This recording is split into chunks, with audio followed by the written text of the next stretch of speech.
Sir last time 1 year back వచ్చారు same ఇలానే అమ్మవారి కోసం అని. ఈ ఇయర్ కూడా వచ్చారు. ఎలా అనిపించింది? లాస్ట్ ఇయర్ శారీస్ ఎలా ఉన్నాయి, ఈ ఇయర్ ఎలా ఉన్నాయి చెప్పండి మీ మాటల్లో. చూడమ్మా, మీరు ఆన్లైన్లో చూపించిన విధంగానే లాస్ట్ టైం కూడా చూసి వచ్చాము.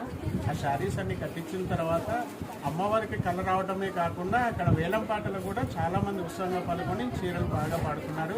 నేను తీసుకెళ్లిన ధరల కంటే నాకు 4 రెట్లు ఎక్కువ. అంటే దాదాపు నేను 50,000 రూపాయలకు శారీస్ కొంటే దాదాపు 2 lakhs వరకు నాకు శారీస్లో వచ్చాయి.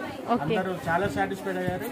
అందుకోసమే అంటే ఈ సంవత్సరం ఇంకా వేరే చోట కొన్ని కలెక్షన్స్ ఉన్నాయి, వెళ్ళండి అని నన్ను రెఫర్ చేసినా కూడా లాస్ట్ టైం చాలా బెస్ట్ వచ్చాయి కదా, ఈసారి కూడా ఇక్కడ బెస్ట్ ఉంటాయి అన్న ఉద్దేశంతోనే అందరం వచ్చి ఇక్కడ తీసుకున్నాం. నాకు తెలిసినంత వరకు లాస్ట్ టైం కంటే ఈసారి ఇంకా గట్టిగా వెళ్తాయి అనిపిస్తుంది. వచ్చిన 1 hourలోనే మంచి స్టాక్ దొరికింది నాకు. చాలా ఓకే, నేను సాటిస్ఫైడ్ అయ్యాను, నాతో వచ్చిన వాళ్ళు కూడా సాటిస్ఫైడ్ అయ్యారు. అంటే 1 hourలో దాదాపు 20 చీరలు కొన్నామంటే చాలా త్వరగా కూడా అయిపోయింది. అన్ని రకాల